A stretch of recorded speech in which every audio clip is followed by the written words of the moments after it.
হাদিসের মধ্যে আসছে আল্লাহ তাআলার কাছে সবচাইতে প্রিয় নাম আব্দুল্লাহ আর আব্দুর রহমান। এলাকায় আব্দুল্লাহ বেশি, আব্দুর রহমান বেশি।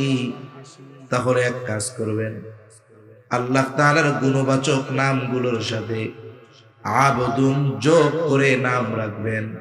আব্দুর রাজ্জাক, আব্দুল মালিক, আব্দুল খালিক, আব্দুস সামাদ। নাম সুন্দর না অনেক? ডাক নামটা সুন্দর রাখবেন আগে। না, আমাদের দেশের কাম কি জানেন? ডাক নামটা রাখে, এটা মুসলিম না অমুসলিম ডাক নামে বোঝা যায় না।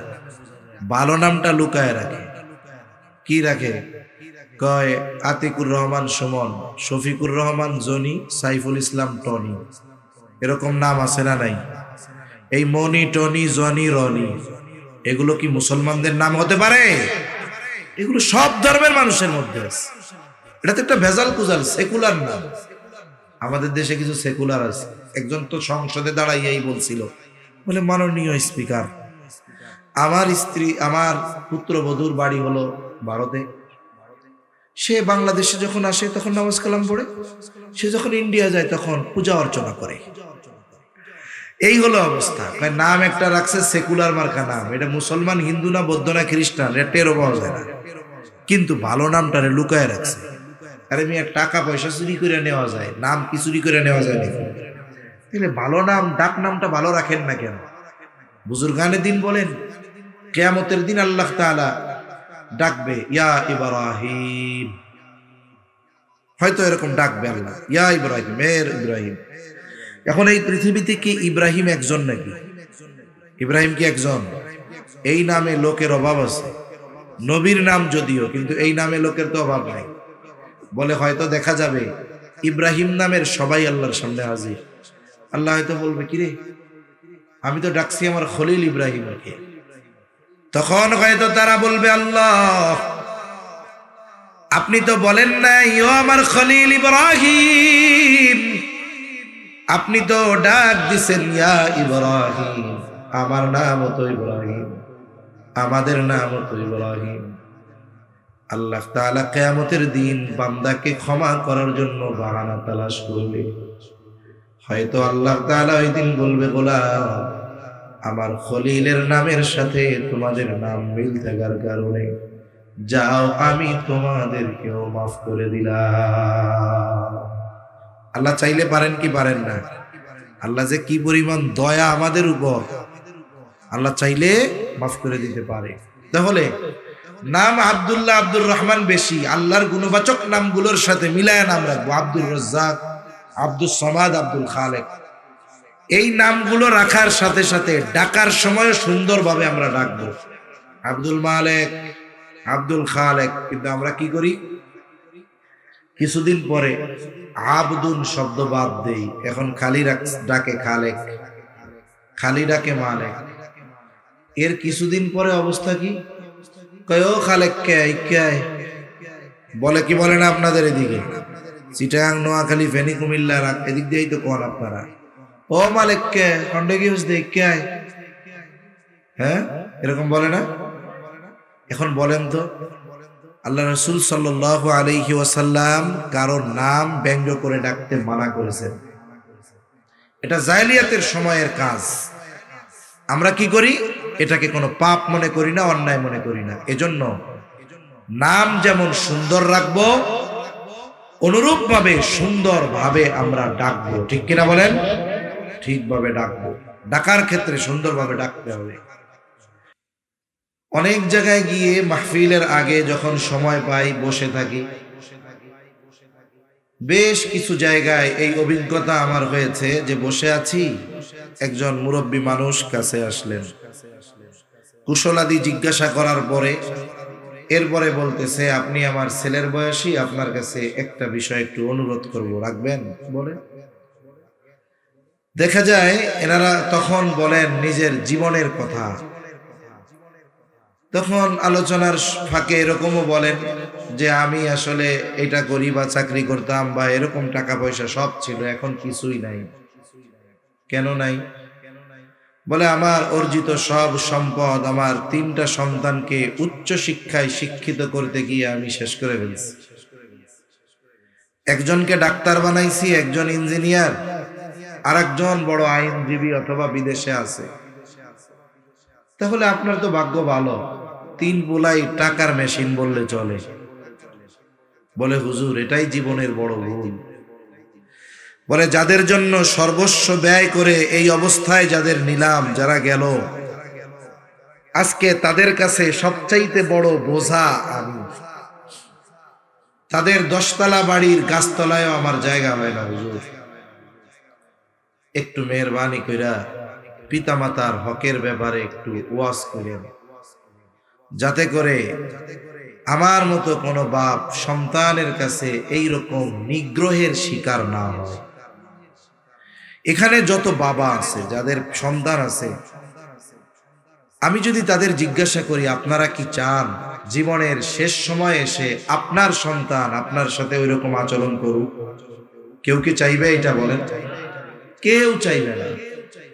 সবাই চায় জীবনের শেষ সময়ে আমার সন্তানেরা পাশে থাকবে, আমার একটু দেখাশোনা করবে, আমার সাথে ভালো ব্যবহার করবে, তার সামর্থ্য অনুযায়ী আমার চাহিদা পূরণ করবে। কোন মা বাবা তার সামর্থ্যের উপরে, সন্তানের সামর্থ্যের উপরে কোনো কিছু তার উপরে চাপিয়ে দেয় না। বরং কোন মা বাবা যখন বার্ধক্যে উপনীত হয়, ভালো খাবারের চাইতে সন্তানের কাছে একটু ভালো যত্ন আশা করে বেশি, ভালো আচরণ আশা করে বেশি। কিন্তু আফসোস অধিকাংশ সময় আমরা এটা দেখি। অধিকাংশ কি দেখি? পরে সন্তানকে অনেক কষ্ট করে লেখাপড়া শিখিয়েছে, সম্পদের মালিক বানিয়েছে। জীবনের শেষ সময় সন্তান আমেরিকায়, আর একজন ইংল্যান্ডে, আর একজন সুইজারল্যান্ড। বাপ কই? কই লিটন সমাদদারের বৃদ্ধাশ্রমে। আছে না নাই? জোরে বলেন। আপনাদের অঞ্চলের অবস্থা জানি না। এই বছরই, গত বছরের লাস্টে, মানে নভেম্বর ডিসেম্বরে কোন এলাকায় জানি গেছি, আমার মনে আসতেছে না, গ্রামের মধ্যে। শহরে বৃদ্ধাশ্রম অনেক আছে, কিন্তু গ্রামের মানুষ এখনো এটা কি কয়, হালুয়া কি খায় না খায় চিনে না। কিন্তু গ্রাম অঞ্চলের মধ্যে গিয়ে লেখা দেখলাম যে বৃদ্ধাশ্রম, যোগাযোগ করুন। তা এই আপদ, এই বিপদ সময়ের সাথে সাথে আপনাদের অঞ্চলেও আসবে না, এর কোনো গ্যারান্টি আছে? কোনো গ্যারান্টি নাই।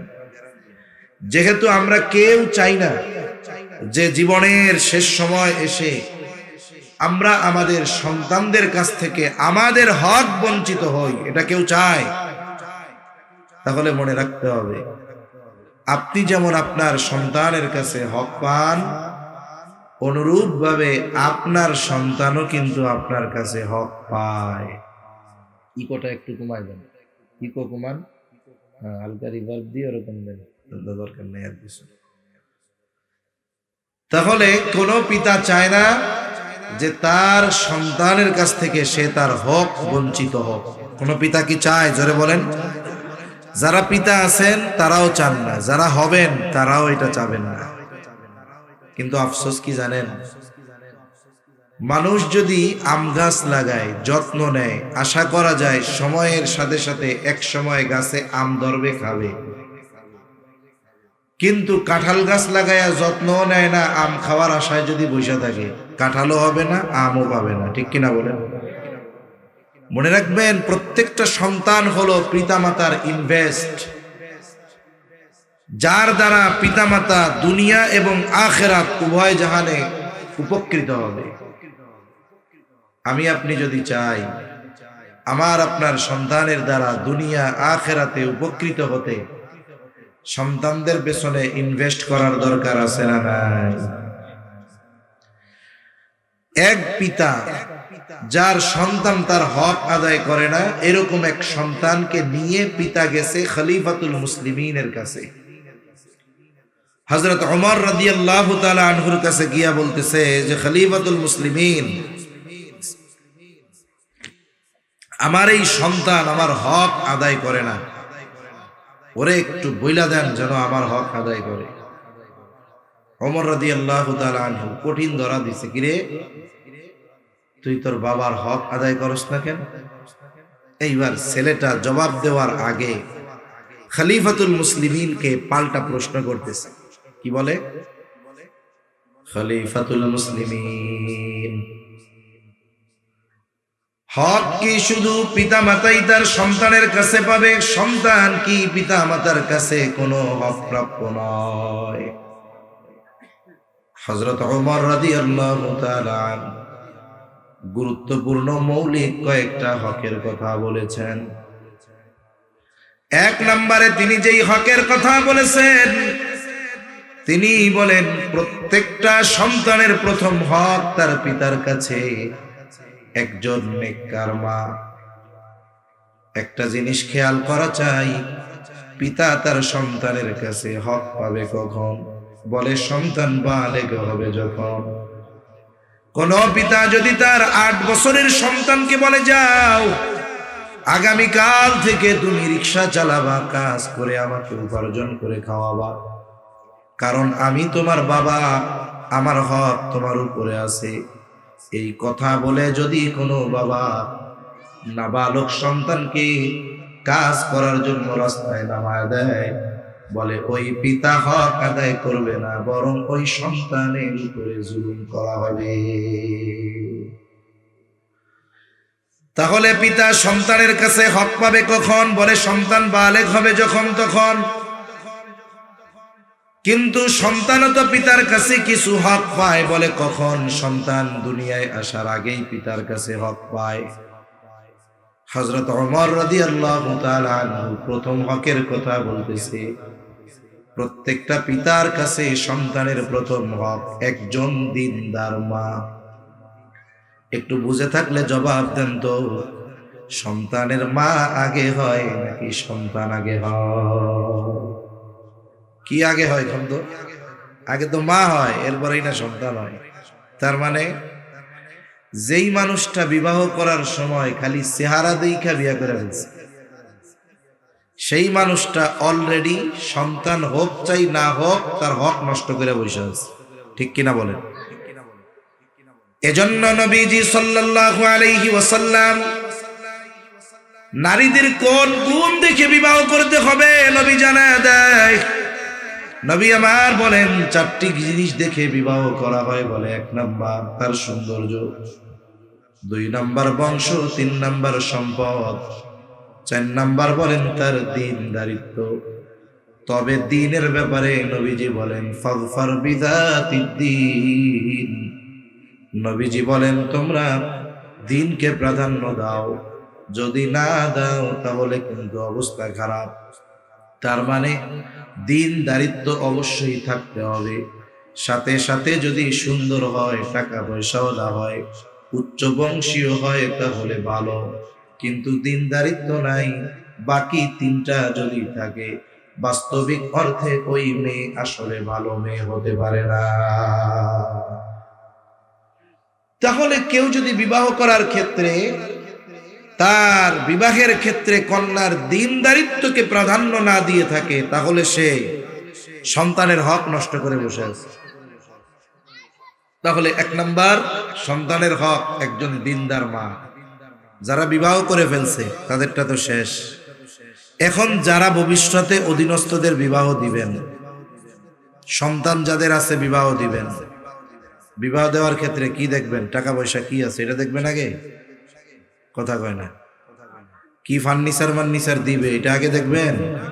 আগে কি দেখবেন? দ্বীনদারিত্ব। বলে মেয়ে কালো হোক তাও ভালো যদি দ্বীনদারিত্ব থাকে। গ্রামাঞ্চলে একটা কথা বলে না, জাতের মেয়ে কালো ভালো, নদীর পানি গোলাও ভালো। তাহলে 1 নাম্বার বলে দ্বীনদারিত্ব দেখতে হবে মেয়ের। যদি কোনো পিতা দ্বীনহীন কোনো কন্যা বিবাহ করে, বলে সে সন্তানের হক নষ্ট করে বসে আছে। মনে করেন প্রথম হক ঠিকঠাক, সুন্দর একটা বিবাহ করছে, দ্বীনদার দেখে বিবাহ করেছে। এইবার সন্তান যখন মায়ের গর্ভে আসবে, মায়ের জন্য কিছু করণীয় বিষয় আছে। কারণ মনে রাখতে হবে, পিতা উপার্জন করে ঠিক, কিন্তু সন্তানকে মানুষ হিসাবে গড়ার ভূমিকা সবচাইতে বেশি যার হাতে, তিনি হলো মা। সন্তান গড়ে তোলার জন্য শুধু দুনিয়ায় আসার পরেই দায়িত্ব নয়, বরং সন্তান যখন মায়ের গর্ভে আসবে তখন থেকেই সন্তানের যত্ন নিতে হবে। বলে কেমনে? আধুনিক বিজ্ঞান যেটা বলে সেটাই শোনাই আপনাদের। আল্লাহর নবী ও হাদিসের মধ্যে জানায়া দেন আল্লাহ তাআলা কোরআনে কেমন করে মায়ের পেটের ভিতরে একটু পানি থেকে আমাকে আপনাকে একটা আকৃতি প্রদান করা হয়। যখন মায়ের রেহেমে কোটি কোটি শুক্রাণু থেকে একটা অংশ পৌঁছায়া যায়, ওই অংশটাই ছিলাম আমি, ওই অংশটাই ছিলাম আমরা। মায়ের রেহেমে যখন পৌঁছায়া যায়, আল্লাহ তাআলা প্রতি মাসে যে নারীদের অসুস্থতা এটাকে বন্ধ করে দেন। এইবার ওই রক্তগুলো আমার আপনার দেহ গঠনের কাজে আল্লাহ লাগায়। 120 দিনের প্রসেসিং এর পর আল্লাহ তাআলা আমাকে আপনাকে একটা মৃত মাংসের টুকরায় পরিণত করে। এই 120 দিন 4 মাস পর্যন্ত একটা মানুষ মায়ের পেটে মরা। হাদিসের মধ্যে আসছে 120 দিন পর একজন ফেরেশতা আল্লাহ তাআলার নির্দেশে মায়ের গর্ভের মধ্যে হাজির হয়ে যায়। ওই মরা মাংসের টুকরার মধ্যে রূহ ফুঁকে দেয়, রূহ। এইবার মায়ের পেটে মরা মাংসটা জীবিত হয়ে যায়। বলে আমি আপনি যখন প্রাণ পেয়েছি তখনও আমার আপনার হাত হয় নাই, পা হয় নাই, চোখ হয় নাই, কান হয় নাই, কিন্তু তখন থেকেই আমি আপনি তাজা। বলে কেন? বলে আল্লাহ তাআলার নির্দেশে ফেরেশতা ওই মরা মাংসের টুকরার মধ্যে রূহ ফুঁকে দেওয়ার মাধ্যমে আমার আপনার অন্তর চালু হয়ে যায়, হার্ট চালু হয়ে যায়। আর যতক্ষণ একটা মানুষের হার্ট চালু থাকে, রক্ত চলাচল জারি থাকে, ততক্ষণ পর্যন্ত তাকে জীবিত বলে সাব্যস্ত করা হয়। অজ্ঞান মানুষ অ্যাক্সিডেন্ট করছে, রক্ত গোটা দেহে প্রবাহিত হচ্ছে, রক্তে রঞ্জিত দেহ, ডাক্তারের কাছে নিয়ে গেলে ডাক্তার আগে হাত চাইবা ধরে না এরকম। এইটা ধইরা ডাক্তার বুঝে যে রক্ত চলাচল আছে কিনা। ও সেন্সলেস হয়ে যায়, ওর হাত পা চলে যায়, যা থাকে থাক, যতক্ষণ রক্ত চলাচল আছে ততক্ষণ ওকে জীবিত বলে সাব্যস্ত করা হয়।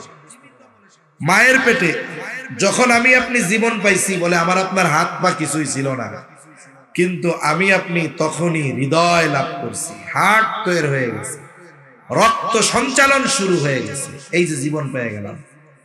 এখন থেকে কি হয়? বলে মা যা ভাবে, মা যা বলে, মা যা করে, সব কিছুর প্রভাব পেটের মধ্যে ওই বাচ্চার উপরে পড়ে। সুবহানাল্লাহ। এটা আধুনিক বিজ্ঞানের গবেষণা। বলে মায়ের পেটে যখন বাচ্চা রূহ পায়, প্রাণ পায়, মা যা চিন্তা করে ওই চিন্তার প্রভাব বাচ্চার উপরে পড়ে। এখন সন্তান মায়ের পেটে আসবার পর মায়ের কর্ম কি হওয়া দরকার, আর আমাদের সমাজের মায়েদের কি কর্ম উচিত? তো ছিল সন্তান মায়ের পেটে আসার পরে মা তার জীবন যাত্রাকে পরিবর্তন করে ফেলবে। কিন্তু আমাদের মায়েরা যখন সন্তান পেটে আসে, স্বামীরে বলে এখন তো আর আমি বাপের বাড়ি ঘন ঘন যাইতে পারবো না, ডাক্তারও বলছে বিশ্রামে থাকতে হবে, ঘরের মধ্যে 9-10 মাস কেমনে থাকবো, একা একা কাটানো কঠিন, তুমি আছো সৌদি আরব অথবা ঢাকা, আপনি একটা কাজ করেন, আমারে একটা টাচ ফোন কিনা দেন। কয় কি গয়না? কয় না মনে হয় আপনাদের দিক বলে না তো? বলে প্রথমে বলে সময় কেমনে কাটাবো, একটা টাচ ফোন কিনে দেন, দিল কিনা। এরপরে কয় এটা তো মরা, একটা সিম কিনা দেন, এমবি বইরা দেন। এইবার দিল সিম কিনা, এমবি বইরা। এইবার এমবি ভরা সিম, মোবাইলের মধ্যে নাটক দেখে, সিনেমা দেখে, গান শুনে, সব কিছুর প্রভাব বাচ্চার উপরে পড়ে।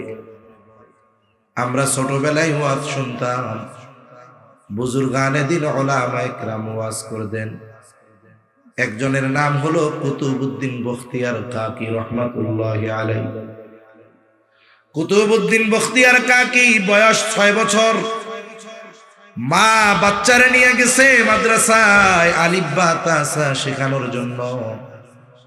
ওস্তাদ ছাত্র কুতুবউদ্দিন বখতিয়ার কাকিরে বলতেছে বাবা পড়ো, আউযু বিল্লাহি মিনাশ শাইতানির রাজীম।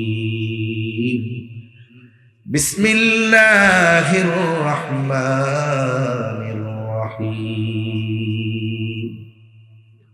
ছোট বাচ্চা 5-6 বছরের বাচ্চা কুতুবউদ্দিন বখতিয়ার কাকি আউযু বিল্লাহ পড়ছে, বিসমিল্লাহ পড়ছে। ওস্তাদ তো থামছে, সে আর থামে না। ওস্তাদ চিন্তা করছে এরপরে বলবো আলিফ পড়ো, বা পড়ো, তা পড়ো, কিন্তু কুতুবউদ্দিন বখতিয়ার কাকি রহমাতুল্লাহি আলাইহি এক পাশ দিয়া সূরা ফাতিহা শুরু করে দিয়েছে। সূরা ফাতিহা শেষ, বাকারা শেষ, আলে ইমরান শেষ, নিসা শেষ, মাইদা শেষ, আনআম শেষ। একবারে পড়তে পড়তে 18 পারা যখন শেষ, কুতুবউদ্দিন বখতিয়ার কাকি তখন গিয়া পড়া থামাইছে। এইবার ওস্তাদ কুতুবউদ্দিন বখতিয়ার কাকির মাকে জিজ্ঞাসা করে, ও মা, তুমি তোমার সন্তানকে এনেছো আলিফ বা তা সা শেখানোর জন্য, তোমার সন্তান তো দেখি 18 পারার হাফেজ, তুমি কি তারে বাসায় এইগুলা পড়াইছো নাকি? এইবার বলে, না, আমি তো বাসায় পড়াই নাই। তাইলে তুমি কি হাফেজা নাকি? বলে, না, আমার 18 পারা হিফজ করার সৌভাগ্য হয়েছিল, আর পড়ার সৌভাগ্য হয় নাই। তাইলে ছেলেরে পড়াও নাই, তাইলে শুনাইছো নাকি? এইবার কুতুবউদ্দিন বখতিয়ার কাকির মা বলে, আমার এই সন্তান যেদিন আমার পেটে আসছে ওই সময় থেকে নিয়া ও দুনিয়ায় আসার আগ পর্যন্ত আমি যে ওরে পেটে নিয়া কত হাজার বার এই 18 পারা তিলাওয়াত করেছি, এর কোনো হিসাব নাই।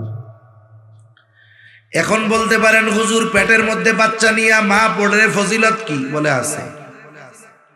আমেরিকার একজন ডাক্তার গবেষণা করে তিনি বলতেছেন, যদি কোনো নারী চায় তার সন্তানের কণ্ঠ ভালো হবে, গায়ক হবে, সে যেন সন্তান পেটে আসার পর সে যেন গান গায়, গান শুনে। ভালো অভিনেতা যদি বানাতে চায় সে যেন অভিনয় দেখে। বলে, কেন? বলে, বাচ্চা পেটে আসবার পর মা যা করে, বলে, শোনে, সব কিছুর প্রভাব বাচ্চার উপরে পড়ে। শুধু তাই না, মায়ের পেটে যখন বাচ্চা শ্রবণ শক্তি পায়, মা কি শুনে আর মা কি বলে, সব কিছু মায়ের পেটে ওই বাচ্চা শুনতে পায়। এখন কুতুবউদ্দিন বখতিয়ার কাকির মা কোরআন পড়তো, কোরআনের প্রভাব পড়ছে কি পড়ে নাই? জোরে বলেন, পড়ছে? কুতুবউদ্দিন বখতিয়ার কাকির মা কোরআন পড়তো, মায়ের পেটে তো শুনছে। শুধু তাই না,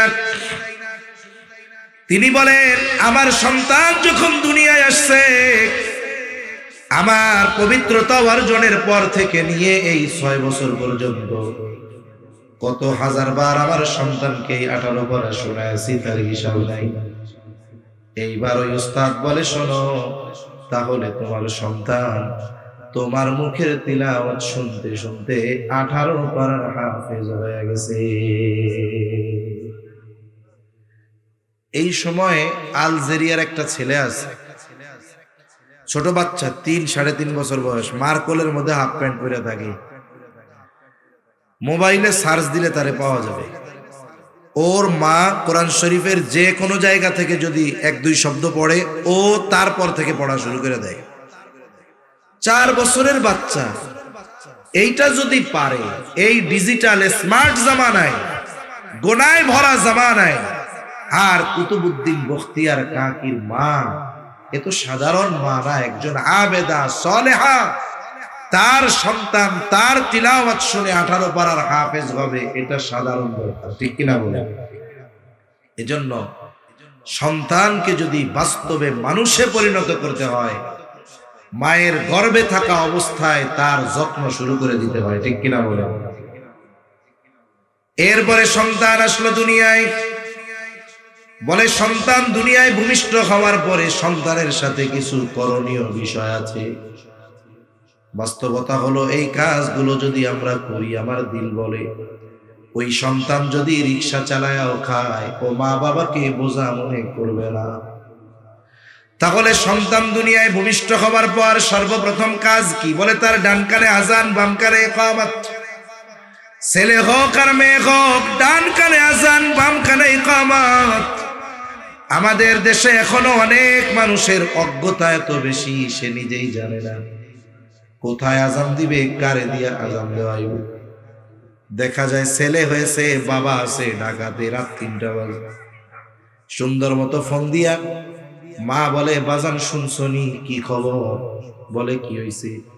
বলে আমি তো দাদি হয়ে গেছি, ছেলে হয়েছে, কত খুশি। এইবার ছেলে ঢাকা থেকে ফোন দিছে আপনার মসজিদে, রাত 3টার সময় মুয়াজ্জিনরে ফোন দিছে। রাত 3টায় মুয়াজ্জিনরে ফোন দেয় কেন? কেউ মরলে ফোন দেয়, ঠিক কিনা? এখন মুয়াজ্জিন কয়, কিরে এত রাত্রে ফোন দিল কেডায়? ফোন ধইরাই কয়, ভাই মরছে কেডা? কারণ রাতে 3টা, দাওয়াত খাওয়াইতে তো আর ফোন দিব না। এইবার ওই লোক বলে, আরে ভাই কেউ মরে নাই, আমি অমুক ঢাকার থেকে বলতেছি, আমার একটা ছেলে হইছে, আপনি একটু আজান দিয়ে যান। এই পোলা হইছে কই, আজান দেবে কই, দিতে কয় কারে? চিন্তা করছেন অবস্থা? মসজিদে আজান দিলে হবে? কথা বলে না, হবে? হবে না। যদি ওই রাত 3টায় উঠাও আজান দেয়, মানুষে আইসা পিড়াইয়া সাইজ বানায় ফেলবো। আমাদের দেশের মুয়াজ্জিনরা টাইম মতো আজান দেয়, ঠিক না?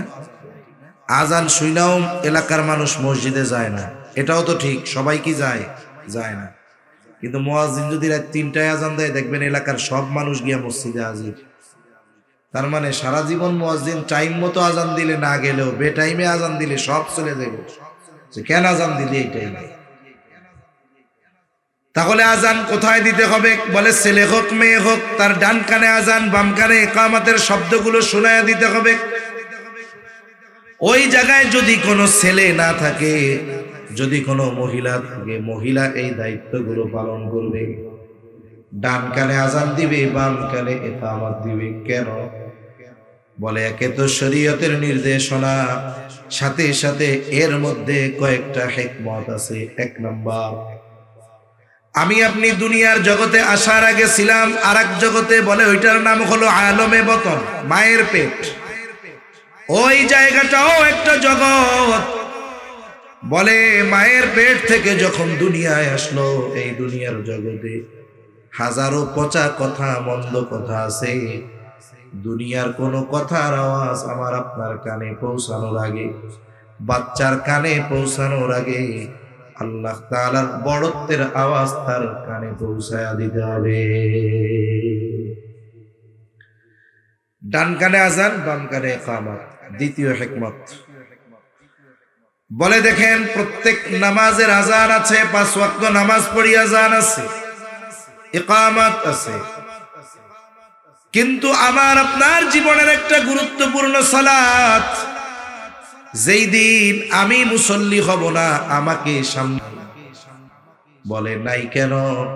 বলে আমি আপনি যখন দুনিয়ায় আসছি, আমার আপনার এই নামাজের আজান ইকামত হয়ে গেছে। তৃতীয় হিকমত, বুজুর্গানে দিন বলেন, এই দুনিয়ায় তুমি কেমনে চলবা? বলেন তো, আপনাদের এলাকায় যখন নামাজের জন্য ইকামত দেওয়া হয়, ইকামত দেওয়ার কতক্ষণ পরে ইমাম সাহেব নামাজ শুরু করে? কয় ঘন্টা পর? হ্যাঁ, সাথে সাথে না? ধরেন 1 সেকেন্ড, 1 সেকেন্ডই ধরলাম। তার মানে আমার আপনার জীবনের এই জানাজার নামাজের আজানও হয়ে গেছে, ইকামতও হয়ে গেছে, নামাজ বাকি। বুজুর্গানে দিন বলেন, দুনিয়ার হায়াত এমন মনে করো যেমন নাকি ইকামতের পরে নামাজ শুরু হইতে যতটুকু সময়, তুমি তোমার দুনিয়ার হায়াতটাকে ওই রকম মনে করো, তাহলে দেখবা এই হায়াতের কদর তুমি করতে পারবা।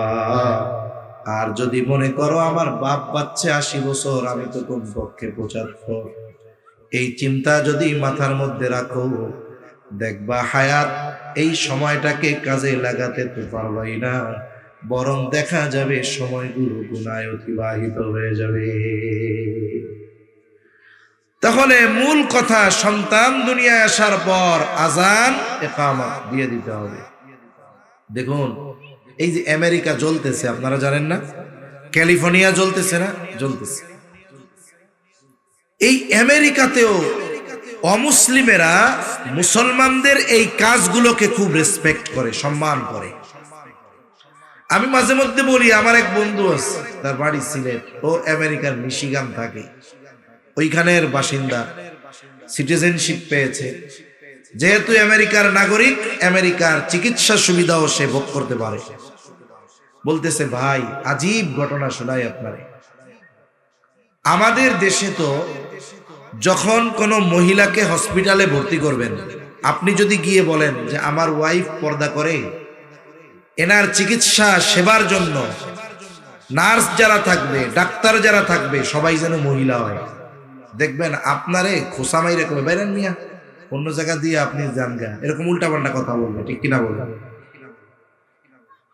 তিনি বলতেছে, আমি যখন আমার স্ত্রীকে নিয়ে হসপিটালে ভর্তি করলাম, উনি সন্তান সম্ভবা। আবার এমন নয় যে ওই দেশে, আমাদের দেশের গাইনি ডাক্তার যারা, এদের কাছে যদি কেউ প্রেগনেন্ট মহিলাকে নিয়ে যায়, ও টেস্ট দিয়াই বলবে, হায় রে বাচ্চার পজিশন ভালো না, পানি কম আছে, এটারে সিজার না করলে বাচ্চাও বাঁচতে নাও পারে, বাচ্চার মাও নাও বাঁচতে পারে। কারণ আপনি ভয়ের ঠেলায় কি করবেন? ও আল্লাহ, কারো মরার দরকার নাই, পেট কাটে কাটুক, বাইচা থাকে, ঠিক কিনা বলেন? আমাদের দেশে ডাক্তাররা ডাকাতি করে, যেই চিকিৎসা দরকার নাই সেটাও করে। মাঝে মধ্যে আমরা দেখি না, তার কোনো সমস্যা নাই, অ্যাপেন্ডিসাইডের অপারেশনের কথা কইয়া 5 লাখ খেয়ে হয়ে গেছে, বেচারার জীবনটাই শেষ। আবার আর এক ডাক্তারের ব্যাপারে দেখলাম, সে কি ব্যথার অপারেশনের কথা বইলা একেবারে কিডনি বের করে নিয়ে আর একজনের কাছে বেঁচে গেছে। এগুলো ডাকাত, এদের চাইতে ডাকাত ভালো, ঠিক কিনা বলে? কিন্তু বহির্বিশ্বে অমুসলিম যারা, ওরা এরকম ডাকাত না, এদের চারিত্রিকগত কিছু বিষয় আছে খুব ভালো। তা বলতেছে, আমি যে হসপিটালে নিচ্ছি সেফটির জন্য, ওদের যদি সিজারের প্রয়োজন না হয় ওরা তো করবেই না, স্বাভাবিক ডেলিভারি করাবে। যদি ইন কেস কোনো বিষয় হয়েই যায়, করতে যদি বাধ্য হয় তাইলে করবে, নইলে করবে না। পেশেন্ট ভর্তি করতে গেলে এন্ট্রি করতে হয় না, লিখতে হয় না যে কে অভিভাবক, নাম কি। বন্ধু আমার বলে, আমি গিয়ে যখন বললাম আমার নাম ফখরুল ইসলাম, তিনি আমার স্ত্রী, তখন রিসিপশন থেকে বলতেছে, তাহলে আপনার জন্য কেবিন হলো ওই বিল্ডিং এ। বলে কেন, আমার জন্য আলাদা কেন? বলে হ্যাঁ, আপনি তো মুসলিম, লেবাসেও বোঝা যাচ্ছে, আপনি তো আপনার স্ত্রীকে দিয়ে পর্দা করান। বলে ওই ভবনে যারা আছে, ওইখানে ডাক্তার থেকে নিয়ে শুরু করে সবাই মহিলা, ওইখানে আপনার স্ত্রীর পর্দার কোনো সমস্যা হবে না। আর আমরা যদি বলি যে যে ডিউটিতে আছে ওনারে বাদ দিয়ে একটা মহিলা দেন, দেখবেন কত কথা শোনায় আমাদের। এরপরে বললেন, আমার স্ত্রী প্রসব বেদনা উঠলো, ওনাকে থিয়েটারের মধ্যে নিয়ে যাওয়া হলো, অপারেশন থিয়েটারে, ওই জায়গায় স্বাভাবিক ডেলিভারি হবে। ওই ভবনে মহিলা, উনি ছাড়া, মহিলা ছাড়া কেউ নাই। বলে পুরুষ আমি একা, অপারেশন থিয়েটারের সামনে আমি বসা। ইতিমধ্যে একজন নিগ্রো আফ্রিকান লোক অপারেশন থিয়েটারের দরজার সামনে এসে দাঁড়ায় রয়েছে। আমি চিন্তা করতেছি, বাচ্চা আমার হচ্ছে, এই জন্য আমার থাকার অনুমতি এই জায়গায়, এইটা আবার কেনা? এবার ও গিয়ে ওই আফ্রিকানকে জিজ্ঞাসা করে, হু আর ইউ, তুমি কে? তখন সে বলতেছে, আমি হলাম এই হসপিটালের একজন স্টাফ, এইখানে কি চাও? বলে আমাকে রিসিপশন থেকে এখানে আসতে বলা হয়েছে। কেন? বলে আমাকে জানানো হয়েছে একজন মুসলমান সন্তান হচ্ছে, বলে এই সন্তানের কানে আজান ইকামত দিতে হবে। বলে হসপিটাল কর্তৃপক্ষ মুসলমানদের সন্তানদের কানে আজান ইকামত দেওয়ার দায়িত্ব আমাকে দিয়ে দিয়েছে। বলে যত বাচ্চা হয় মুসলমানদের এই দায়িত্ব আমি পালন করি, আর আমারে দিছে কে? হসপিটাল কর্তৃপক্ষ। একটু চিন্তা করেন তো, একটা অমুসলিম দেশ, ইসলামের বড় দুশ্মন এরা, কিন্তু কিছু কিছু বিষয় তারা এটাকে যেমন রেসপেক্ট করে, আমাদের দেশের মুসলমানরা এটা হয়তো জানেই না। আর আপনার বাচ্চা হওয়ার পরে আপনি যদি কোন আমি একটু আজানিকার মধ্যে ওইটার গানে বলবো, সরেন সরেন সরেন, ভাইরাস ঢুকবে, এই হবে সেই হবে, আপনারা ঢুকতেই দিবে না, ঠিক কিনা কর? এটা সন্তানের অন্যতম একটি হক। এরপরে সন্তানের বয়স যখন 7 দিন হবে, 7 দিন বলে তার আকিকা করতে হবে। আকিকা, ছেলে যদি হয় 2টা ছাগল দিয়া, মেয়ে হলে 1টা। 7ম দিন, না পারলে 14তম দিন, না পারলে 21তম দিন। ছেলে হইছে কিন্তু 2টা ছাগল দেওয়ার সামর্থ্য নাই, বলে আপনি সময় ঠিক রেখে 1টা দিয়া দেন, হয়ে যাবে, কোনো অসুবিধা নেই। কিন্তু অনেক মানুষ এমনও আছে, সামর্থ্য থাকার পরেও ইচ্ছা করে আকিকা দেওয়ার ক্ষেত্রে বিলম্ব করে। আকিকার সাথে বাচ্চার কল্যাণ অকল্যাণের একটা সম্পর্ক থাকে, এজন্য দিয়ে দেওয়া উচিত। ইচ্ছা করে কি করবে, বলে কোরবানির সাথে দিয়া দিব। এরকম কাজ করে কি করে না, বলে করে। আপনার সামর্থ্য না থাকলে এক ব্যাপার, থাকার পরে কেন বিলম্ব করে? এই জন্য কোরবানির সময় যখন আসে, এই যে এক গ্যাঞ্জাম শুরু হয়। এক গ্রুপ কইব আকিকার সাথে কোরবানির সাথে আকিকা দিলে জায়েজ হবে না, আর আমাদের বলা লাগে আরে ভাই জায়েজ আছে, তবে কাজটা ঠিক না। কারণ আমলের ক্ষেত্রে সুন্নাহকে প্রাধান্য দিতে হয়। সামর্থ্য আছে, সময় মতো দিয়ে দেন। কতজনের ঘটনা কেমন হয় জানেন? মুরব্বী একজন ফোন দিছে, হুজুর কি হয়েছে? কয় হুজুর কুরবানির সাথে কি আকিকা দিলে হবে? তখন তারে বুঝাই যে দেখেন আকিকা দেওয়া জায়েজ, তবে আপনি আমলের ক্ষেত্রে বিলম্ব কেন করলেন? কয় হুজুর কইেন না। কেন, কি হয়েছে? কয় আমার নাতির আকিকা দিবে। কার দিবে? নাতির আকিকা। তা আমার এই আকিকা দেওয়ার খবর শুনে আমার মা বৃদ্ধ মানুষ বাইসা আছে। আমার মা কয় বাজান রে, তোমার আকিকাটাও দেওয়া হয় নাই, তোমারটাও সাথে দিয়া দিও। তার মানে মানুষের অবস্থা এরকম, বুড়া হয়ে গেছে এখন পর্যন্ত তার নিজের আকিকা দেয় নাই, নিজেরটা নিজের দেওয়া লাগতেছে। এজন্য আমরা এই সমস্ত কাজে বিলম্ব করব না, বলেন ইনশাআল্লাহ। আপনি সন্তান ভালো চান, সন্তান গড়তে চান, আপনার শুরু থেকে এই প্রসেসগুলো কাজে লাগাতে হবে। তা না হলে আপনি প্রকৃতপক্ষে একজন নেক সন্তান হিসাবে আপনার সন্তানকে গড়ে তুলতে পারবেন না। তাহলে 7ম দিনে আকিকা দিতে হবে। কি দিতে হবে? আকিকা। না পারলে 14তম দিন, না পারলে 21তম দিন। এরপর বলে মাথার চুলগুলো মুন্ডায়া দিতে হবে। চুলের ওজন পরিমাণ স্বর্ণ অথবা রৌপ্য অথবা উভয়টার যে কোনো একটার সমপরিমাণ মূল্য সাদকা করে দিতে হবে। 7ম দিন আর একটা কাজ, বলে সন্তানের সুন্দর একটা নাম রাখতে হবে, বলে যেই নামটা তার ধর্মীয় পরিচয় বহন করবে। হাদিসের মধ্যে আসছে আল্লাহ তাআলার কাছে সবচাইতে প্রিয় নাম আব্দুল্লাহ আর আব্দুর রহমান। এলাকায় আব্দুল্লাহ বেশি, আব্দুর রহমান বেশি। তাহলে এক কাজ করবেন, আল্লাহ তাআলার গুণবাচক নামগুলোর সাথে আবদুন যোগ করে নাম রাখবেন। আব্দুর রাজ্জাক, আব্দুল মালিক, আব্দুল খালিক, আব্দুস সামাদ। নাম সুন্দর না? অনেক ডাক নামটা সুন্দর রাখবেন আগে। না আমাদের দেশের কাম কি জানেন? ডাক নামটা রাখে, এটা মুসলিম না অমুসলিম ডাক নামে বোঝা যায় না। ভালো নামটা লুকায় রাখে। কি রাখে? কয় আতিকুর রহমান সুমন, শফিকুর রহমান জনি, সাইফুল ইসলাম টনি। এরকম নাম আছে না নাই? এই মনি, টনি, জনি, রনি, এগুলো কি মুসলমানদের নাম হতে পারে? এগুলো সব ধর্মের মানুষের মধ্যে আছে। এটা তো একটা ভেজাল কুজাল, সেকুলার নাম। আমাদের দেশে কিছু সেকুলার আছে। একজন তো সংসদে দাঁড়াইয়াই বলছিল, বলে মাননীয় স্পিকার, আমার স্ত্রী, আমার পুত্রবধূর বাড়ি হলো ভারতে, সে বাংলাদেশে যখন আসে তখন নামাজ কালাম পড়ে, সে যখন ইন্ডিয়া যায় তখন পূজা অর্চনা করে। এই হলো অবস্থা। নাম একটা রাখছে সেকুলার মার্কা নাম, এটা মুসলমান, হিন্দু না, বৌদ্ধ না, খ্রিস্টান, এটা টেরও পাওয়া যায় না। কিন্তু ভালো নামটারে লুকায় রাখছে। আরে মিয়া, টাকা পয়সা চুরি করে নেওয়া যায়, নাম কি চুরি করে নেওয়া যায় নাকি? তাহলে ভালো নাম, ডাক নামটা ভালো রাখেন না কেন? বুজুর্গানের দিন বলেন, কিয়ামতের দিন আল্লাহ তাআলা ডাকবে ইয়া ইব্রাহিম, হয়তো এরকম ডাকবে আল্লাহ, ইয়া ইব্রাহিম, মের ইব্রাহিম। এখন এই পৃথিবীতে কি ইব্রাহিম একজন নাকি? ইব্রাহিম কি একজন? এই নামে লোকের অভাব আছে।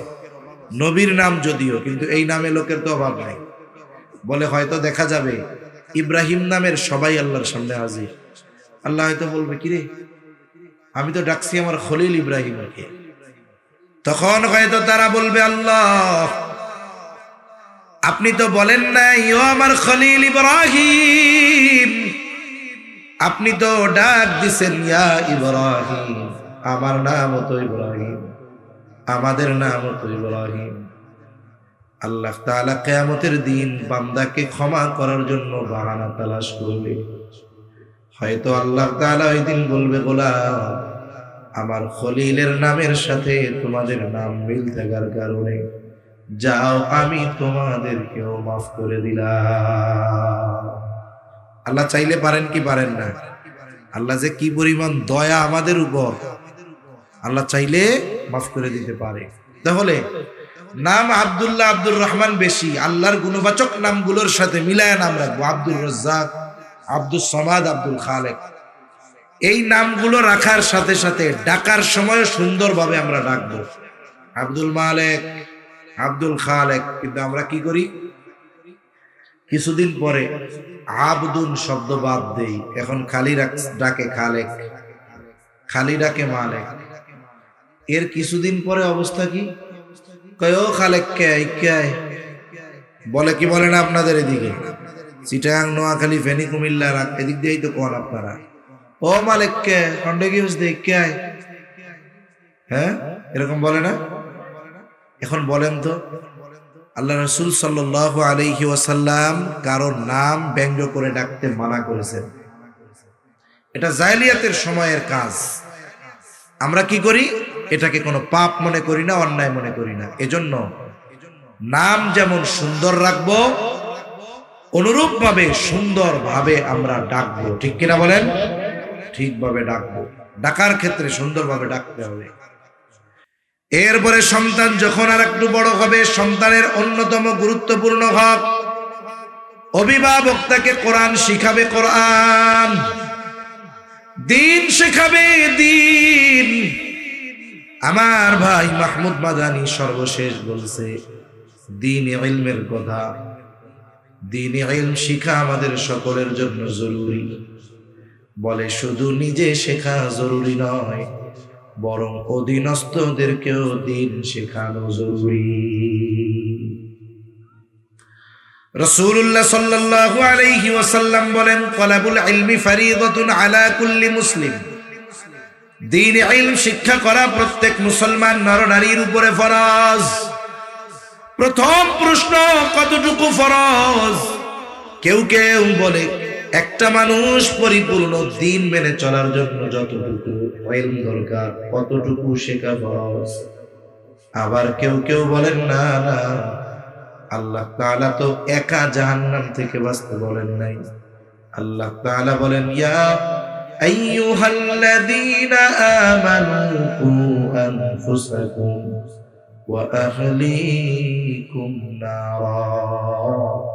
আল্লাহ তাআলা বলেন, হে ঈমানদারেরা, তুমি নিজে জাহান্নামের আগুন থেকে বাঁচো, অধীনস্থদেরকেও জাহান্নামের আগুন থেকে বাঁচাও।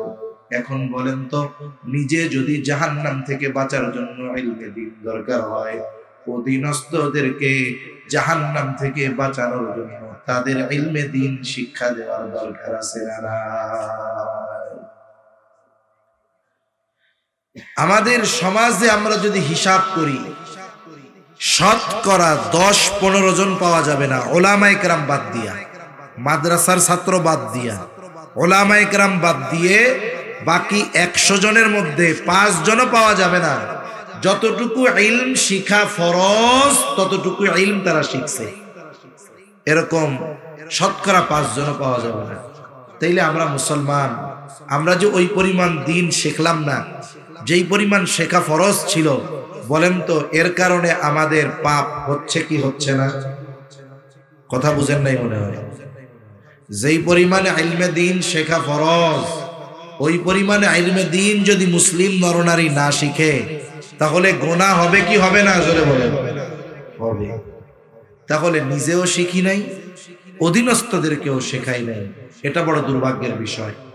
প্রথম বিষয়, নিজেরা শিখব। আপনাদের এলাকায় মাদ্রাসা আছে, উলামায়ে কেরাম আছে, মসজিদে ইমাম আছে। আপনারা যদি মুরব্বী যারা, আপনারা গিয়ে যদি মাদ্রাসার মুহতামিম সাহেবকে, মসজিদের ইমাম সাহেবকে যদি গিয়ে বলেন, হুজুর যতটুকু ইলম শেখা ফরজ আমরা তো সবাই শিখতে পারি নাই, আপনি এশার পরে আমাদের আধা ঘন্টা সময় দিয়ে ধীরে ধীরে শিখায়া দেন। মাদ্রাসায় গিয়ে যদি মুহতামিম সাহেবকে বলেন, হুজুর এক কাজ করেন, এই যে দারুস সুন্নাহ ইসলামিয়া মাদ্রাসার মুহতামিমরা যায় যদি বলেন যে হুজুর আমাদের সন্তানেরা তো দ্বীনে ইলম শিখতেছে, কিন্তু আমাদের যতটুকু শেখা ফরজ আমরা তো শিখলাম না, দৈনিক এশার পরে আধা ঘন্টা সময় দিয়ে আমাদের একটু জরুরতে দ্বীন শেখায়া দেন। বলেন তো মসজিদের ইমাম, মাদ্রাসার মুহতামিম এই কথা কি বলবে যে আমরা পারবো না? এ কথা বলবে? বলবে না। কিন্তু অবস্থা কি? বলে আমাদের শেখার আগ্রহ নেই, আমাদের আগ্রহের অভাব, এই জন্য আমরা আমাদের গাফলতির কারণে ইলমে দ্বীন অর্জনে আগ্রহী হচ্ছি না। এটা আমাদের জন্য পোড়াপোড়া, এটা আমাদের জন্য বড় দুর্বল। এজন্য আমরা শিখবো তো ইনশাআল্লাহ। বলেন শিখবো তো? ইলম হলো দিলের খোরাক। আমি সে কথাই বলতেছিলাম, আমার মাহমুদ মাদানী ভাই বলে গেছে, আমরা যেমন খিদা লাগলে একসাথে, পাশে বাচ্চা বুড়া একসাথে বৈশা যেমন ক্ষুধার যন্ত্রণা দূর করার জন্য একসাথে খানা খাইতে লজ্জা পাই না, অনুরূপভাবে ইলমে দ্বীন শেখার জন্য যদি বাচ্চাদের সাথে বসতে হয় আমরাও এক্ষেত্রে লজ্জা করব না। যদি ইলমে দ্বীন না শিখি, বলে আমার ইবাদত গুলো অনেক ক্ষেত্রে দেখা যাবে সঠিক হচ্ছে না, ইবাদত কবুল হচ্ছে না। এজন্য আমরা যারা বড় আছি শিখবো তো ইনশাআল্লাহ। আল্লাহ তৌফিক দান করেন। সাথে সাথে অধীনস্থদেরকে শেখাতে হবে। শেখাবেন কোথায়? যদি আপনার বাসায় যদি পরিবেশ থাকতো আলহামদুলিল্লাহ, কিন্তু আমাদের বাংলাদেশে বাচ্চাদের ঘরে রেখে দ্বীন শেখানোর মতো পরিবেশ নাই। এই জন্যই এই ধরনের মাদ্রাসাগুলা, ছোট ছোট মাদ্রাসা, নুরানি মাদ্রাসা, এই মাদ্রাসাগুলোর মধ্যে আমাদের দায়িত্ব যেটা ছিল এটা ওরা পালন করে দিচ্ছে। মনে রাখবেন, এই মাদ্রাসাগুলো হলো এ জাতির ঈমান হেফাজতের ক্যাম্প। আজ থেকে 4-5 বছর হবে আগে বান্দরবন থানার একেবারে শেষ প্রান্তের দিকে এক জায়গায় গেছি আমি, এই দিকের না ওই দিকের, খাগড়াছড়ি পার হয়ে যাওয়া লাগছে। মাহফিল চলতেছে 10টার দিকে, হঠাৎ করে পাশে গোলাগুলির আওয়াজ। আমি তো ভয় পেয়ে গেছি, কি না কি হয়েছে আল্লাহ জানে। মানুষজন বলতেছে অসুবিধা নেই, অসুবিধা নেই, চালায় যান। তাড়াতাড়ি শেষ করলাম মাহফিল। এরপরে বিভিন্ন এলাকা থেকে তো মানুষরা এখানে বসতি স্থাপন করছে। তাদের মধ্যে একজন বলতেছে, হুজুর আজকে তো আমরা 12টা পর্যন্ত বাহিরে কাটাইয়া সুন্দর মতো ঘরে ফিরলাম। আজ থেকে 7-8 বছর, 8-9 বছর আগেও এই এলাকায় আমরা সূর্য ডুবার আগে ঘরে ঢুকতাম আর দিনের বেলা বাইরে হইতাম। সব ঘরের মধ্যে বাইরে হইতাম না। কেন? বলে জানমালের নিরাপত্তা ছিল না। এখন কি হয়েছে? বলে আমাদের ছোট্ট ছোট্ট 2টা ক্যাম্প হয়েছে, একটা আর্মির ক্যাম্প আর একটা বিডিআর বিজিবির ক্যাম্প। 2 ক্যাম্পে 50-50-100 জন সৈন্য আছে মাত্র। কিন্তু আশেপাশের 2-4-5 গ্রামের মানুষ এই 2টা ক্যাম্পের কারণে নিরাপদ। গভীর রাতে একা একা পথ চলতেও এখন তাদের কোনো ভয় ডর লাগে না। কেন হইল? বলে 2 ক্যাম্পের কারণে তাদের জানমালের হেফাজত হয়ে যায়। অনুরূপভাবে প্রত্যেকটা মাদ্রাসা, প্রত্যেকটা এলাকার মানুষের ঈমান হেফাজতের ক্যাম্পাস, ঠিক কিনা বলো? আর এখানের সৈনিক কারা? বলে ওই যে যারা পড়তেছে তারা। এজন্য যারা সাধারণ মানুষ, দ্বীনের উপরে যখন কোনো আঘাত আসে ওনারা বুঝতে পারে না যে কি হইতেছে, কিন্তু উলামায়ে কেরাম বুঝে। এই বাচ্চারা বড় হয়ে বুঝবে যে ইমানের উপরে আঘাত, ইসলামের উপরে আঘাত, কোরআনের উপরে আঘাত, দ্বীনের উপরে আঘাত। ওরা যখন টের পাবে, ওরা জাতিকে সতর্ক করে দিবে, সাইরেন বাজায় দিবে যে সাবধান, আমাদের ঈমান নিয়ে খেলা চলতেছে, হে জাতি সাবধান, জীবন দিয়ে হলেও এই জালেমদের বিরুদ্ধে লড়াই করতে হবে, ঠিক কিনা বলে? এরা আমাদের ঈমান হেফাজতের ক্যাম্পাস হলো এই মাদ্রাসাগুলো। আর সন্তানগুলো কি বলে? আমাদের ঈমান হেফাজতের সৈনিক হলো তারা। এজন্য আমার আপনার সন্তানদেরকে দ্বীন শেখানোর জন্য মাদ্রাসায় আগে দিব।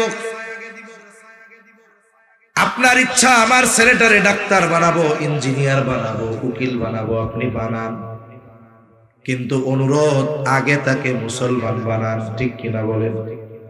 আমি আপনাকে বলি না সন্তানকে হাফেজ বানাতে হবে, আলেম বানাতে হবে, মুফতি বানাতে হবে, কিন্তু অবশ্যই মুসলমান তো বানাতে হবে। এই জন্য মুসলমান যদি বানাতে হয়, আমার আপনার সন্তানকে সাথে সাথে আমাদেরকে ইলমে দ্বীন অর্জন করা ব্যতীত প্রকৃত মুসলমান হওয়া সম্ভব নয়। আলেম হলেই যে জান্নাতে যাবে বিষয়টা এমন না, আলেম না হলে যে জাহান্নামে যাবে বিষয়টাও এমন না। মুসলমান যদি না হয়ে মরে, বলে জান্নাতে যাওয়ার কোনো উপায় থাকবে না। ঠিক কিনা বলে? সেজন্য মুসলমান যদি বানাতে হয়, আমার আপনার সন্তানকে দ্বীন শেখাতে হবে। যে সমস্ত জায়গায় নুরানি আছে, এই জায়গায় নুরানি মাদ্রাসা, নুরানি আছে, এখানে নুরানি আছে, ছেলেটারে কমপক্ষে 3 পর্যন্ত নুরানি পড়ান। কি হবে জানেন? চ্যালেঞ্জ, এই ছেলে 3 পর্যন্ত পড়বার পর একটা মানুষের দ্বীনের উপরে চলতে, অধীনস্থদেরকে চালাতে যতটুকু ইলম দরকার, ওই ছোট বাচ্চা ক্লাস 3 পর্যন্ত পড়ে পুরোটাই শিখে যায়। আর এর বুনিয়াদ তখন হয় দ্বীন, ওর শিক্ষার ভিত্তি হয় দ্বীন। এরপরে আপনি তারা স্কুলে দিছেন, ও বড় ডাক্তার হইছে, ইঞ্জিনিয়ার হইছে, চ্যালেঞ্জ, ও ডাক্তার ইঞ্জিনিয়ার যা হয় হোক, এই যে ভিত্তিমূলক শিক্ষা, দ্বীনি শিক্ষা হওয়ার কারণে ও যদি ইউরোপ আমেরিকায়ও চলে যায়, ও বদ্দীন হবে না। ঠিক কিনা বল? কারণ একটা প্রবাদ আছে, কুল্লু শাইইন ইয়ারজিউ ইলা আসলিহি, প্রত্যেক জিনিস তার মূলের দিকে ফিরে আসে। বলে আপনার এই সন্তান যেখানেই যাক না কেন, ভিত্তিমূলক শিক্ষা, দ্বীনি শিক্ষা হওয়ার কারণে আপনার সন্তান একটা সময় আবার দ্বীনের দিকেই ফিরে আসবে। এই দ্বীন শিখে এই ছেলেটা যদি ডাক্তার হয়, বলে ও ডাক্তারই হবে, ডাকাত হবে না। আমাদের দেশে ডাক্তারদের ব্যবসা বুঝেন, আপনি শুধু যে 1000 টাকা তাকে ফিস দিয়ে আসেন তা না, সুস্থ এক লোক যাওয়ার সাথে সাথে 15,000 টাকার টেস্ট লাগবে, আবার বলবে ওই ডায়াগনস্টিক সেন্টার থেকে করবেন। আপনি 15,000 টাকার টেস্ট করবেন, ওইখান থেকে অলরেডি 8,000 টাকা ওর পকেটে চলে গেছে। এই যে ডাকাতি আমাদের দেশে আছে না নাই? আর যদি ডাক্তার দিনদার হয়, ও চিন্তা করবে না, আমি তো ঢাকায় থাকি, শহরে থাকি, রুগী দেখি, আমি সপ্তাহে একদিন অথবা মাসে একদিন অথবা 15 দিনে একদিন আমি আমার গ্রামে যাব। যেই গ্রামে আমি বড় হয়েছি, গ্রামের অসহায় মানুষগুলোকে আমি একটু পরীক্ষা নিরীক্ষা করব, সাথে সাথে প্রাথমিক চিকিৎসার প্রয়োজনীয় যে ওষুধগুলো দরকার এগুলো আমি তাদেরকে দিব। ডাক্তার দিতে পারে, কারণ যেই পরিমাণ স্যাম্পল ডাক্তাররা পায়, ও মোটামুটি 1 মাসেরটা জমাইলে 1 গ্রামের অসুস্থ মানুষদের ওষুধ দিতে পারবে। ঠিক কিনা বলে? এরকম ডাক্তার আমাদের দেশে অনেক আছে, অনেক আছে, যে মানুষগুলো সপ্তাহে একদিন গ্রামে যায়, অসুস্থ মানুষগুলোর খেদমত করে, চিকিৎসা প্রদান করে। যদি জটিল রোগ হয়, তার তত্ত্বাবধানে শহরে এনে একেবারে নামমাত্র খরচে তার চিকিৎসা করায় দেয়। এখন বলেন তো, আপনার ছেলেটা যদি এই নিয়তে ডাক্তার হয়, এই দিন তার মধ্যে থাকার কারণে চিন্তা, আমি ডাক্তারি দ্বারা মানুষের খেদমত করব, তাহলে কি হবে? ও ডাক্তার হয়ে টাকাও কামাবে, আর খেদমতে খালক, মানুষের খেদমত করার কারণে জান্নাতও কামাবে। ঠিক কিনা বলেন? তাহলে লাভ হইল না লস হইল? জোরে বল। এই জন্য দিন শেখাবো তো সন্তানদের, কথা বলে না, শেখাবো তো ইনশাআল্লাহ, দিন শেখাবো। এরপরে সন্তান যখন আর একটু বড় হবে, যদি আপনার বাসায় থাকে, তার অন্যতম হক হলো, আমার আপনার নবীজি বলেন 7 বছর বয়স হলে নামাজের জন্য তাকিদ দিতে হবে। 10 বছর বয়স নামাজ না পড়লে প্রহার করতে হবে। 10 বছরে আর একটা কাজ, নবী বলেন বাচ্চার বিছানাটাকে আলাদা করে দিতে হবে। 7 বছরে নামাজের তাকিদ। বলেন তো, যেই বাচ্চাটা 5 বছর বয়স থেকে মাদ্রাসায় যায়, ওই বাচ্চাকে 7 বছর বয়সে নামাজের আদেশ করা লাগবে না। ওই বাচ্চা মাদ্রাসায় পড়ার কারণে 7 বছর বয়সে আশা করা যায় পাক্কা নামাজিতে পরিণত হয়ে যাবে। আপনাদের এখানে বাচ্চাদের অনুশীলনী দেখাইছে কিনা, প্রদর্শনী দেখাইছে কিনা জানি না। অনেক জায়গায় নুরানি বাচ্চাদের প্রদর্শনী দেখায়। আরে সুন্দর, এত সুন্দরভাবে জানাজা পড়ায়, এত সুন্দরভাবে 2 রাকাত নামাজে 60টা মাসালা নামাজ পড়ে, আর বইলা দেয় যে এটা ফরজ, এটা ওয়াজিব, এটা সুন্নাতে মুআক্কাদা, এভাবে বইলা দেয়। এখন যদি বাচ্চা মাদ্রাসায় দেন, নামাজি বানানো আপনার উপরে দায়িত্ব ছিল, কিন্তু মাদ্রাসায় দিলেন, কি হইল? বলে আপনার 7 বছরে নামাজি হবে কিনা টেনশন করা লাগবে না, ও 7 বছরে পাক্কা নামাজি হয়ে যাবে। ঠিক কিনা বলে? মাঝে মধ্যে মোবাইলের মধ্যে অনেক ভিডিও দেখা যায়, ওই সিসি ক্যামেরার ভিডিও। একটা ভিডিওর মধ্যে একদিন দেখলাম, এক মক্তবের বাচ্চা বা হেফজখানার বাচ্চা হবে, ওর বয়স কত, 6 বছর হবে। ও ঘুম থেকে উঠছে, ওর প্রস্রাব ধরছে। এখন ও বাথরুম থেকে প্রস্রাব কইরা আসছে, আবার কি যেন মনে করে আবার বাথরুমে গেছে। আওয়াজ তো শোনা যাচ্ছে না, এমনি দেখা যাইতেছে কিছু। এবার কি দেখা গেল, ও বাথরুম থেকে অজু করে আসছে। অজু করে আইসা ও গামছা দিয়ে মুখ টুক মুছলো, ওর বিছানার পাশে ও নামাজে দাঁড়ায় গেল। বাচ্চাটার বয়স 6 হবে বা 7 হবে। দেখুন ওর চিন্তাটা কি। আমি তো আপনার বাচ্চা, আমরা আমাদের বাচ্চারা 14-15 বছর বয়স, ওটার নামাজই পড়াইতে পারি না। কতজনের মা কান্দে যে আমার পোলাটা ফজরের নামাজ পড়ে না, যদি একটু নামাজি হয়ে যাইতো তাহলে আর কিছু লাগতো না। কতজনের মা কান্দে কি কান্দে না কোন? কিন্তু ওই ছোট বাচ্চা মাদ্রাসার পরিবেশে থাইকা কি হইল, ও ওই টাইমে সিসি ক্যামেরায় দেখাচ্ছে 3টা 3:30 বাজে, ও প্রস্রাব করে চলে আসছে। ও চিন্তা করছে ঘুম যেহেতু ভাঙ্গাই গেছে, তাহলে অজু করে 2 রাকাত তাহাজ্জুদ নামাজ পড়ি। আবার অজু করে আইসা 2 রাকাত 4 রাকাত নামাজ পড়ে আল্লাহর কাছে কান্নাকাটি করে আবার শুয়ে পড়ছে। একটু চিন্তা করেন তো, আপনি আপনার বাচ্চারে মসজিদে নিতে পারতেছেন না, আর এই 6 বছরের বাচ্চাটা যার আমল নামাই ওপেন হয় নাই, ও গুনাহ করলে কোনো গুনাহই হয় না, অথচ এই বাচ্চাটা দ্বীনি পরিবেশে থাকার কারণে 6 বছর বয়সে রাত্রে উঠে তাহাজ্জুদ করতেছে। এই দৃশ্য যেই বাপ দেখবে, যেই মা দেখবে, যেই ওস্তাদ দেখবে, আল্লাহর কসম ওই মা বাপ যদি ইমানদার হয়, এই দৃশ্যর চাইতে অন্তর শীতলকরণের দৃশ্য আর কোনো কিছুই ওই মা বাবার জন্য হতে পারে না। এজন্য সন্তানদেরকে আমরা নামাজের শিক্ষা দিব। দিতে হলে কোথায় দিব? বলে মাদ্রাসায় দিয়ে দাও, তাহলে সহজে হয়ে যাবে। এরপরে সন্তান যখন প্রাপ্তবয়স্ক হবে, আলোচনা শেষ, লম্বা করব না আর। বলে সন্তান যখন প্রাপ্তবয়স্ক হবে, বিবাহ উপযুক্ত হবে, সন্তানকে বিবাহ দিয়ে দিতে হবে।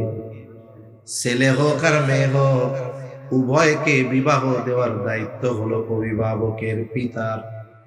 আল্লাহ তাআলা কোরআনুল কারীমের মধ্যে বলেন, ওয়া আনকিহুল আয়াম। বলেন তো, পিতার জন্য শুধু মেয়েকে বিবাহ দেওয়া দায়িত্ব, না ছেলেকেও দেওয়া দায়িত্ব? কথা বুঝেন নাই? আপনারা কথা কন না কেন? মাথা জাকেন কেন? কেন কথা না কইলে মনে হয় তো যে আমি কবরস্থানে ওয়াজ করতেছি। বলেন, অভিভাবকের জন্য ছেলে মেয়ে উভয়কে বিবাহ দেওয়া দায়িত্ব না? কিন্তু পিতা কি করে? খালি মাইয়ারে বিয়া দেওয়ার লেগে গেছে, টেনশনে শেষ। অনেক বাপ কি করে, মেয়ে হইছে, ওর চিন্তা এর তো বিয়ে দিতে হবে 18 বছর 17 বছর বয়সে, বিবাহ উপযুক্ত হইলে। এবার মেয়ের জন্য 10টা গাছ লাগায়, বড় দামি কাঠের গাছ, প্রতি মাসে 500 টাকা করে জমায়। এবার মেয়ে যখন বিবাহ দিবে, এই গাছ 10টা বেচছে 10 লাখ টাকা, জমছে আরো 5 লাখ। এবার মেয়ের এসে বলে, মামনি তুমি জানো এই তোমার বিবাহ দেওয়ার টাকা কোথার থেকে আসতেছে? 1 টাকাও আমার খরচ থেকে, আমার নিজের জমানো টাকা থেকে ভাঙা লাগতেছে না। কোথার থেকে আসছে? বলে, মামনি তুমি যেদিন জন্ম নিছো ওই দিনই তো আমি চিন্তা করছি আমার মামনি বড় হবে, তাকে বিবাহ দেওয়া লাগবে। এখন বিবাহ দিব তো আমি ধুমধাম করে, এজন্য তোমার জন্য 10টা গাছ লাগাইছিলাম, এই 500 টাকা করে প্রতি মাসে জমাইছিলাম, টাকা জমাই হয়েছে 5 লাখ, কথার কথা, আর গাছ বেচে বেশি 10 লাখ, এই 15 লক্ষ টাকা। তুমি চিন্তা করো না মামনি, একেবারে আমি তোমার ঘর সাজাইয়া তোমার বিয়া দিব। আপনাদের অঞ্চলে এই সিলেট চট্টগ্রামে 2 বিভাগে বিবাহ বিবাহের ক্ষেত্রে এত পরিমাণ খরচ করে, অকল্পনীয় খরচ করে কি করে না বলেন? সব দিক দিয়ে করে। মনে রাখবেন, অনেকে চিন্তা করে অমুকের মাইয়ারে 10 লাখ খরচ করে বিয়া দিল, আমি যদি 12 লাখ খরচ না করি আমার ইজ্জত থাকবো? আসলে বিবাহ দেওয়ার ক্ষেত্রে আপনি বরকতের চিন্তা করেন। নবীজি কি বলেন? ইন্না আ'যামান নিকাহি বারাকা আইসারুহা মাউনা। যেই বিবাহে খরচ যত কম সেই বিবাহে বরকত তত বেশি। সুবহানাল্লাহ। এই জন্য আমাদের কিছু যুবক ভাই চিন্তা করে, মা বাপরে আর কষ্ট দিব না, নিজেই বিয়ে করে লইয়া এটা চলে আয়, একেবারে খরচ ছাড়া। এখন আপনি চিন্তা করতেছেন মেয়েরে বিবাহ দিবেন, কেন? ছেলেরেও তো বিয়ে দেওয়ার দায়িত্ব আপনার। ছেলে যখন বিবাহ উপযুক্ত হয়, ছেলে যখন বিবাহ করতে চায়, বাবার কাছে খোঁজ যায় যে ছেলে বিয়ে করতে চায়, এখন কয় ইদারে বিয়া দিউম, খাওয়াইব কি? আগে ইনকাম করুক। এইবার ছেলে মনে করেন চাকরি বাকরি ধরছে, ব্যবসা বাণিজ্য শুরু করছে, এখন বলে তাইলে এখন বিয়া দিয়া দেন, এখন তো ইনকাম ধরছে। কয় আমি 20 বছর খাওয়াইলাম, এখন ইনকাম করে আগে আমারে 5 বছর খাওয়াক, এরপরে বিয়া দিব। ঠিক কিনা বলে? কি ভুল করতেছেন জানেন? এই ছেলেটা, বিবাহ উপযুক্ত ছেলেটা, আপনি বিবাহ না দেওয়ার কারণে এই ছেলেটা যদি যৌবনের তাড়নায় কোনো পাপের সাথে জড়ায়, আপনি বাবা হাজী সাহেব, মসজিদের সভাপতি, মসজিদের ইমাম, মনে রাখবেন আপনি তো চোখের গুনাহও করেন না, জবানের গুনাহও করেন না, কিন্তু ছেলে যদি পাপে জড়ায় জেনা করে, বলে ওই জেনার গুনাহ ওই বুজুর্গ বাপের আমল নামায় যোগ হয়ে যাবে। ঠিক কিনা বলে? এজন্য মেয়ের বিবাহের কথা যেমন জন্মের পর চিন্তা করেন, ওরকম আল্লাহ বলছে মেয়েরও বিবাহ দিতে হবে, ছেলেরটাও দিতে হবে। দায়িত্ব অভিভাবকের। ছেলের জন্য 10টা গাছ লাগান, 500 টাকা করে জমান। বিবাহ উপযুক্ত হয়ে গেছে, এইবার এই টাকা তার হাতে তুলে দিয়ে বলেন, ধরো, আমার দায়িত্ব ছিল তোমার প্রাপ্তবয়স্ক হলে বিবাহ দেওয়া, কারণ তুমি যদি এই কারণে কোনো পাপে জড়াও, ওটা আমার আমল নামায় যোগ হবে। এই যে 15 লাখ, বিবাহ করবা, ব্যবসা বাণিজ্য করবা, যাও নিজের পায়ে দাঁড়ায় যাও, বিয়ে শাদী করো, তাহলে তো সহজ হয়ে যাইত। এজন্য মনে রাখতে হবে, আমাদের অধীনস্থ যারা আছে, বিবাহ উপযুক্ত যারা, এদের যদি আমরা বিবাহ না দেই যথাসময়ে, এই কারণে যদি পাপের সাথে জড়িয়ে যায়, বলে এই পাপের ভাগীদার অভিভাবককেও হওয়া লাগবে। এখন আসেন, আমি মোটা মোটা কিছু হকের কথা বললাম। একটা বাবা যদি তার সন্তানকে এই বিষয়গুলো মেনটেন করে, প্রতিপালন করে, বলেন তো আপনার কি মনে হয় ওই বাবার বুড়াকালে আইসা হুজুরের কাছে বলা লাগবে যে একটু পিতামাতার হকের ওয়াজ করা লাগবে? লাগবে না। কেন? বলে আপনি গাছ লাগিয়েছেন, যথাযথভাবে গাছের যত্ন নিয়েছেন, 5 বছর পরে ইনশাআল্লাহ যদি অঘটন না ঘটে, ওই গাছ আপনাকে ফল দিবে। সন্তান এরকম এক নেয়ামত। আপনি যদি সন্তানের এরকম কদর করেন, তাকে দিনদার বানানোর ফিকির করেন, যথাযথ হকগুলো আদায় করেন, এই সন্তান এক সময় বড় হবে, আপনি বৃদ্ধ হয়ে যাবেন, ওই সন্তান আপনাকে বোঝা মনে করবে না। ওর যদি কামলা দিয়েও খাওয়াতে হয়, ওই মা বাবাকে সে কামলা দিয়ে খাওয়াবে, নেয়ামত মনে করবে। ঠিক কিনা বলেন? এজন্য আমরা আমাদের সন্তানদেরকে দুনিয়া আখিরাতের সম্পদে যদি পরিণত করতে চাই, সন্তানদের হক আদায়ে সহকারে সন্তানদেরকে দিন শেখানোর কোনো বিকল্প নেই। একটা জিনিস একটু চিন্তা করেন, একজন মানুষ কৃষক, লেখাপড়াও পারে না, নিজের নামও লিখতে পারে না, এইরকম একজন লোক তার সন্তানকে কষ্ট করে লেখাপড়া শিখিয়েছে। এখন সে বিসিএস ক্যাডার, বড় সরকারি চাকরিজীবী, সরকার তাকে থাকার জন্য বাড়ি দিয়েছে, চলার জন্য গাড়ি দিয়েছে, স্পেশাল বাসায় সে থাকে। বলেন তো, সন্তানকে শিক্ষিত করার কারণে সন্তান যেই ফ্যাসিলিটি গুলো ভোগ করতেছে, এই ফ্যাসিলিটি গুলো তার পিতাও ভোগ করতে পারবে কি পারবে না? পারবে। ওই পিতা সন্তানের বাসায় গিয়ে থাকতে পারবে, খাইতে পারবে, গাড়িতে চড়তে পারবে। তারে কেউ বলবে না যে আপনার ছেলে তো বিসিএস ক্যাডার, আপনি তো মূর্খ, কেন আপনি এই গাড়িতে উঠতেছেন, নামেন। এরকম কেউ বলার অধিকার রাখে? তার মানে সন্তান যদি সম্মানিত হয়, সাথে সাথে তার পিতা মাতাও সম্মানিত হয়। এটা দুনিয়ার নিজাম। অনুরূপভাবে সন্তান যদি আখিরাতে সম্মানিত হয়, ছেলেটারা যদি আলেম বানান, হাফেজ বানান, মাদ্রাসায় ভর্তি করে দেন, আপনি আমি ভালো আমল করতে পারি নাই, কিন্তু ও তো হাফেজ, ও তো আলেম।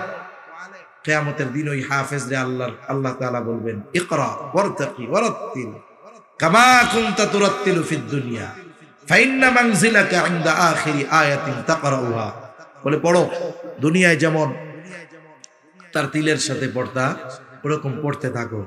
তুমি যেখানে যে তোমার পড়া শেষ, তোমার অবস্থান ওই জায়গায় হবে।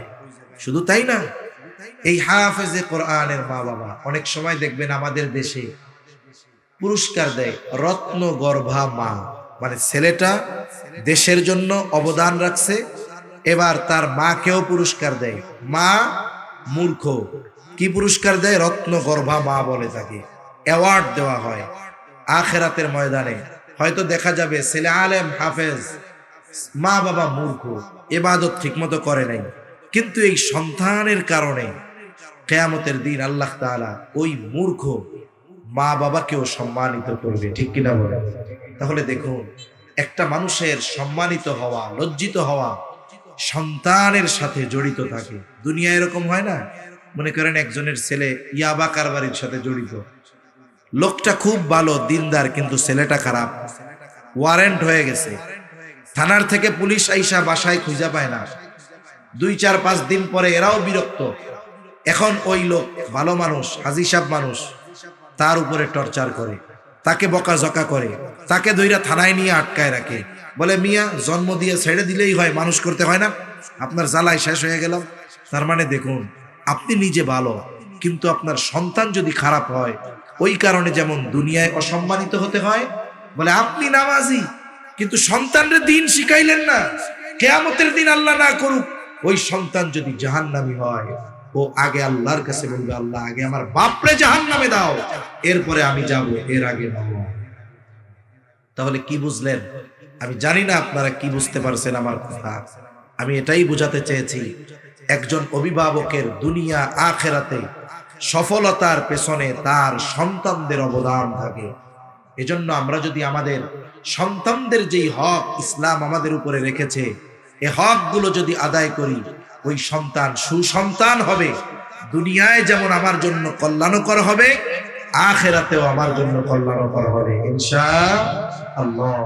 আল্লাহ আমাদের সন্তানদের হকগুলো যথাযথভাবে আদায় করার তৌফিক দান করুক। জোরে বলি আমিন, আরো জোরে বলি আমিন।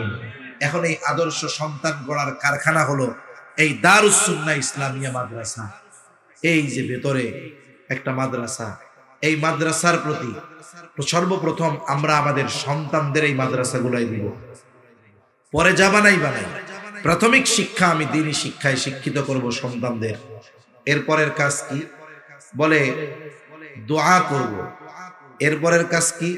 বলে কিছু মানুষের তো অর্থ নাই, এরা শুধু দোয়াই করলে হবে, কিন্তু যাদের আল্লাহ সামর্থ্য দিয়েছে দোয়ার সাথে দাওয়াও দিতে হবে, ঠিক কিনা বলেন? আপনার সন্তান, আমার সন্তান, এরা এখানে পড়বে, এদের পড়ার পরিবেশ দরকার। যারা পড়াবে এরা যেন নির্বিঘ্নে নিশ্চিন্তে ভালোভাবে পড়াতে পারে, এজন্য তাদেরকে খরচ দেওয়া দরকার, বেতন দেওয়া দরকার, যাতে করে তাদের পারিবারিক টেনশন কম থাকে। এখন দেখুন, এরা দিন শেখার মাধ্যমে ওরা নিজেরাই উপকৃত হয় তা না, বরং আমরাও ওদের দ্বারা উপকৃত হই। কেমনে হই? দেখুন, কোরআনের হাফেজ হওয়া ফরজে আইন না, তবে ফরজে কিফায়া। কথা বুঝেন নেই? মুফতি হওয়া, মাওলানা হওয়া ফরজে আইন না, তবে ফরজে কিফায়া। ফরজে কিফায়া কোনটা? সহজ উদাহরণ দেই। একজন মারা গেছে আপনাদের এলাকায়, এই ব্যক্তির জানাজা দাফন কাফন কেউ করে নাই, তাহলে এলাকার সবাই গুনাহগার হবে, ঠিক না? কিন্তু যদি 5-8-10 জন লোক এই দায়িত্ব পালন করে, করার কারণে সকলের থেকে জিম্মাদারি আদায় হয়ে যাবে। কিন্তু যদি কেউ না করে, সবাই গুনাহগার হবে। এখন যদি এক সমাজে কোনো হাফেজ না থাকে, কোনো আলেম না থাকে, কোনো মুফতি না থাকে, বলে তাহলে এই সমাজের সবাই গুনাহগার হবে। কিন্তু যদি কিছু মানুষ আলেম হয়, হাফেজ হয়, সকলের পক্ষ থেকে জিম্মাদারি আদায় হয়ে যাবে। তাহলে এই মাদ্রাসায় যারা পড়ে, বলেন তো এরা কি শুধু নিজেরা উপকৃত হয় না আমাদেরও উপকার করে? কথা বুঝেন নাই মনে হয়, আমাদেরও উপকার করে। এজন্য এদের সাথে আমাদের সহযোগী হওয়ার দরকার আছে না নাই? জোরে বলেন আছে না নাই? এজন্য সর্বশেষ আমার কথা শেষ, আমি আপনাদের কাছে অনুরোধ করব, এই মাদ্রাসার জন্য কে কেমন দিতে পারবেন আমি জানি না। হয়তো কারো সামর্থ্য আছে 50 দিতে পারবেন, কারো হয়তো 20, কারো 10, কারো 5, কারো 15, কারো 500, কারো 1000, কারো 2000। কার কেমন অ্যাবিলিটি আছে আমি না জানলেও জানে কে? জোরে বলেন জানে কে? আল্লাহ তাআলা জানে। এখন আপনারা নিজেদের থেকে ওই পাম্পট্টি মাইরা মানুষের কাছ থেকে কালেকশন করে, এটা আমি পারিও না করিও না। এই মাদ্রাসা এজন্য বলতেছি। আর এমনি আমি আসলে কালেকশনের হুজুরও না, এটা আমার দ্বারা ইম্পসিবলের মতো, অসম্ভবের মতো। এরপরেও মাদ্রাসার মোহাব্বতে, দ্বীনের মোহাব্বতে আপনাদের কাছে বলতেছি আর কি, যে কে পারবেন 10,000 টাকা দিতে, কে পারবেন 5,000 টাকা দিতে, কে পারবেন 2,000 টাকা